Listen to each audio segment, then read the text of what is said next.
Olá, boa noite. Está começando o TV O Esporte. Essa semana foi bem agitada, especialmente no futebol potiguar. Mas antes de falar sobre isso tudo, vamos começar dando boa noite para as nossas comentaristas. Boa noite, Gil. Boa noite, Letícia. Boa noite. É um prazer estar aqui novamente, né? Nessa bancada maravilhosa com vocês. Justamente, a segunda melhor dia da semana, né, gente? Boa noite.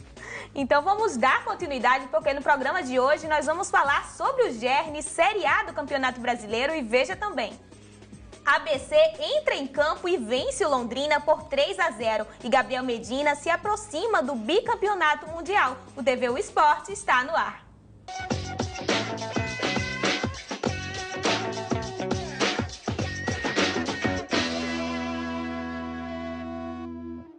Gabriel Medina está cada vez mais perto do bicampeonato mundial de surf. Depois do título na etapa do circuito mundial em Peniche, Portugal, o brasileiro disputa diretamente com o americano John Florence, mas já deixou claro que está vivaço no campeonato, né? Agora o Medina precisa aí contar com o azar do John Florence para que ele não chegue às finais, porque senão, né? É isso aí. Pois é, o John aí, que é o grande favorito a esse título, está em primeiro lugar aí há um bom tempo. Nesse Mundial, mas o Medina tá aí se aproximando devagarzinho, tá parecendo mineiro, né? O Adriano de Souza é o mineirinho, mas tá parecendo que o Medina que é o mineirinho na história. Muito feliz com essa conquista do Peniche, foi contra o australiano Julian Wilson, ele conseguiu ganhar na bateria nos últimos minutos, ele somou 13,26 contra 10,94 do australiano e ganhou aí essa etapa de Portugal. Pois é, não só de Portugal, como a da França, né? O Medina ele foi super bem na Europa e chega aí para essa última etapa, que vai ser a Billabong Pipe Masters no Havaí, coladinho no John Florence. Tem várias possibilidades, né? Eu vou até ver aqui nas minhas anotações, porque é muita coisa. Se o John ele chegar na final do Billabong Pipe Masters, ele já é campeão. Mas se ele ficar em terceiro ou quinto e o Gabriel Medina vencer essa etapa, né, ele vai ser campeão.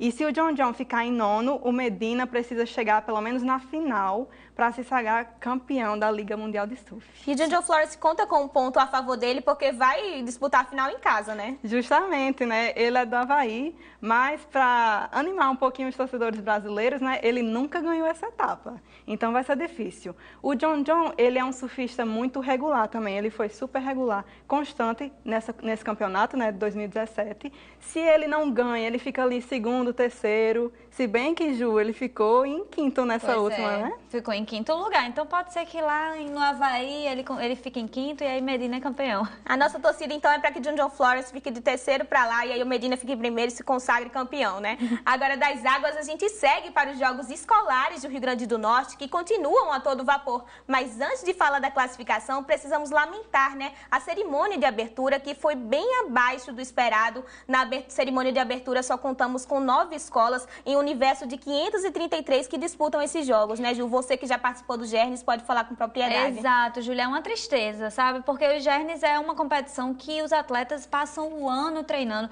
Apesar de que os Jogos da Juventude, eles estão chegando aí, os Jogos Escolares da Juventude também, com muita força, mas o Gernes, na minha época, era a competição do estado, né? Sim. Eu sei que eu sou um pouquinho mais velha, mas assim, eu competi Gernes todos os anos que eu pude, da minha 5ª série do ensino fundamental até 3º ano do ensino médio. Ganhei algumas medalhas, não é me achando mais. Atleta, olha. Mas assim, a gente ganhava medalha e era super reconhecida na escola, era homenageado. Então era assim, era uma competição muito, muito reconhecida pela Secretaria de Esporte, o que a gente não vê hoje em dia mais. A abertura era um evento. A gente passava o ano, eu estudava numa escola que a gente passava o ano ensaiando para a abertura dos Gernes. E aí a gente vê uma abertura dessa, tão desanimada, com quase ninguém na arquibancada, 9 escolas. É triste mesmo. Pois é, eu só competi nas etapas regionais do Gernes, né, em natação. Ganhei umas medalhas também, vai. Mas realmente, gente, a gente passava o ano todo pensando no Gernes, né? Era a competição entre as escolas da cidade e a gente ensaiava realmente para a abertura, que era sempre muito bem organizada, muito bem feita. realmente é uma tristeza ver isso acontecer. Aberturas à parte, a gente sabe que isso não tira o mérito dos Gernes, né, enquanto um inclusor, não só esportivo, mas também social e de pessoas que esperam um ano inteiro para que esse evento aconteça, né? Sim, até eu tenho um exemplo bom no xadrez, que ainda está acontecendo, acaba amanhã a competição de xadrez. Lá em Macaíba tem um projeto chamado Xadrez na Escola. Então chama muitos adolescentes, que o xadrez não era muito reconhecido, não tinha muito isso. E aí ele está chamando esses adolescentes, esses estudantes, e só em Macaíba tem 60 atletas. É muito bom, esses projetos sempre são muito bons para trazer adolescentes, crianças para o mundo do esporte e tirar de outras coisas ruins aí da nossa vida, né? Então, boa sorte para essa galerinha aí que ainda está competindo. No próximo programa a gente fala os resultados e as pontuações da escola. E ainda falando em diversidade de esportes, chegou a hora de conferir o que rolou no universo esportivo essa semana. Vamos já mais um giro esportivo? Roda VT!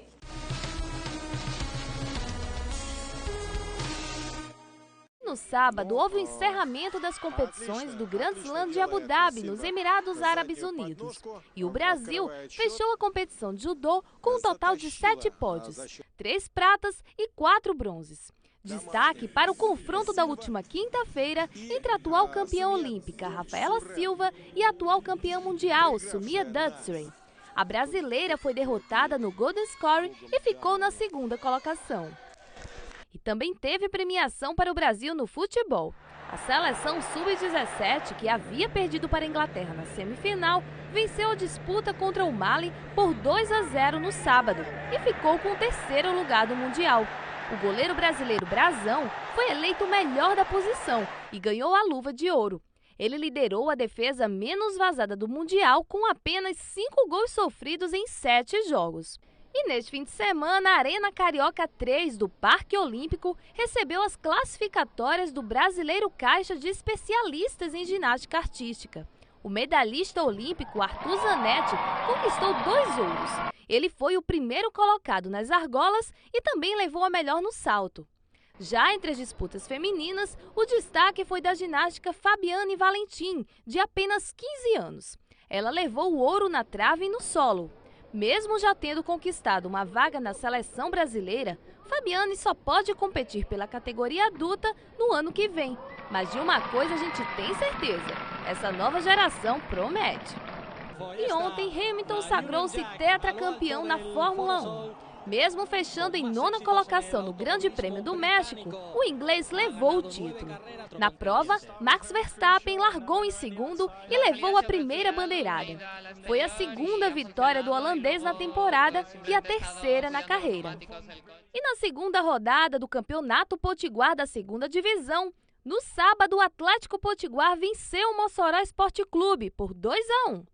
E ontem, o Força e Luz venceu o Palmeiras de Goianinha no Nazarenão, também pelo placar de 2-1.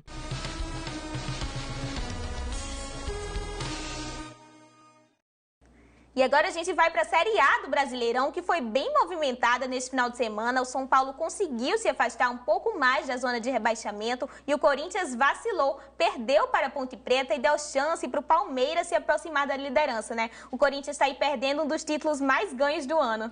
Com certeza, né? Porque fez uma avassaladora campanha no primeiro turno. Com certeza, para esse time do Corinthians, esse jogo contra o Ponte Preta, né, que é o primeiro time aí na zona de rebaixamento, seriam mais 3 pontos garantidos.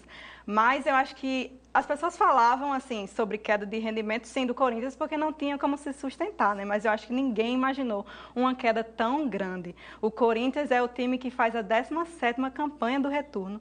Tem o pior ataque, né? Só com 8 gols marcados e 36% de aproveitamento aí na pontaria, nas finalizações. É um time que travou, né? Não está conseguindo achar as respostas no próprio elenco e está deixando os adversários se aproximarem, sim, porque o Palmeiras joga hoje contra o Cruzeiro, pode ir aos 56 pontos e semana que vem tem clássico, né?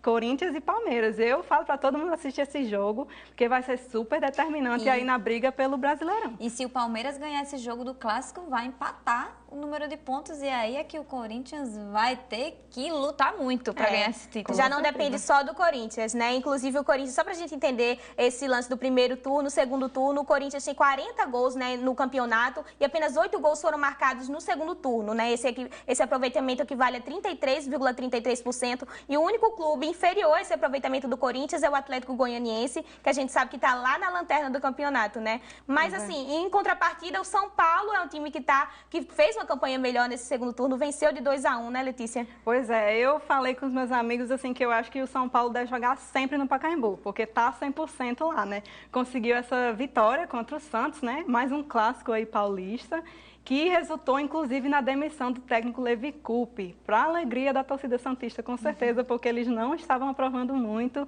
o desempenho do Levi, que quase foi demitido, inclusive, mas a diretoria conseguiu manter.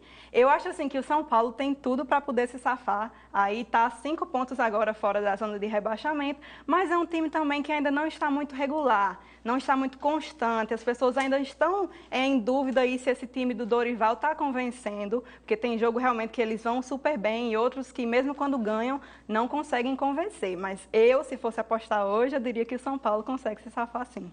E teve jogo aí movimentado, o jogo mais disputado dessa rodada do Brasileirão foi Sport contra Coritiba. Menina, foi aí de virada, o Coritiba conseguiu ganhar o Sport de virada, estava 3-2 para o Sport e o Coritiba conseguiu aí chegar aos 4-3. E aí Luxemburgo na quinta-feira já tinha sido demitido, né? No jogo de ontem quem assumiu foi o Daniel Paulista. E perdeu. O Luxemburgo, que foi demitido ainda no vestiário depois da derrota do Santos contra o Junior Barranquillas, pela Sul-Americana. Na quinta-feira ele reclamou muito dessa demissão, disse que não merecia ter sido tratado dessa maneira por tudo que fez pelo esporte. Aí fica a dúvida, tem torcedor que não gosta muito dele, tem torcedor que gosta. Não sei, talvez o Luxemburgo tenha o ego muito aguçado. Isso. Então ele falou, assim, ele deu uma entrevista falando mal mesmo do esporte, da diretoria do esporte. Realmente eu acho que a diretoria deve ser bem questionada, mas justamente por ter trazido o Luxemburgo, né? Muita gente questionou essa contratação aí, porque ele é um técnico que não consegue se modernizar. Assim, ele tem a maneira como ele joga e ele vai continuar naquilo. Mas realmente a situação está complicada, tanto para o Coritiba, né, que conseguiu a vitória, mas também para o Sport, que agora estão empatados, né, com 36 pontos, e respectivamente em 15º e 16º. Né? Então, a torcida pernambucana aí está com o coração apertado, porque tá difícil aí para o Sport, quase na zona de rebaixamento. Vamos então aguardar essa saga da Série A, né? Agora a gente segue para o nosso intervalo, mas não sai daí que o TV Esporte volta daqui a pouquinho e com visita especial.